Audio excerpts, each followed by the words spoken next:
Les larmes du paradis pour le premier, le paradis des anges pour le second, et l'ensemble forme 2 tableaux d'une histoire close qui s'appelle La nostalgie des anges. Le premier tome était sorti en 2012, le second au Salon du livre de Noël, et Madame le maire, lorsqu'elle a découvert les albums, en fait, était intéressée, on s'est rencontrés, elle a vu les dessins originaux et elle m'a proposé de prendre contact, enfin le service du patrimoine de Saint-Quentin a pris contact avec moi afin de proposer une exposition pour présenter les tableaux qui étaient en rapport avec la basilique lors des journées du patrimoine.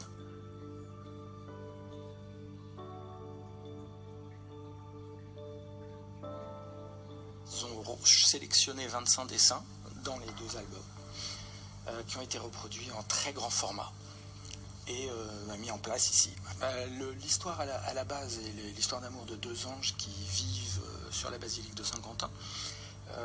Ces 2 anges sont séparés, le destin les a séparés, et comment vont-ils se retrouver? Ça, c'est le secret des livres. Moi, j'ai habité derrière la basilique.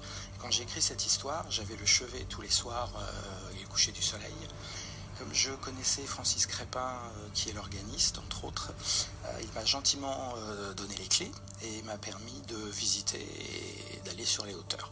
Donc je me suis promené exactement là, un mercredi après-midi de juin, et personne ne m'a remarqué. Donc je me suis dit, si on ne me voit pas en plein soleil avec mes 1m80, un petit ange d'1m20 peut très bien vivre là-haut.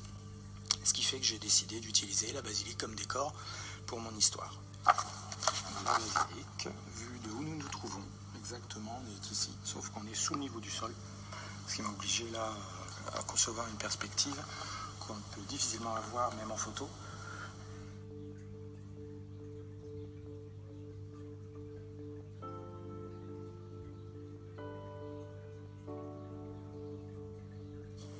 Là, je pars sur d'autres projets qui n'auront plus aucun rapport direct, parce que 9 ans sur la basilique, c'est quand même beaucoup.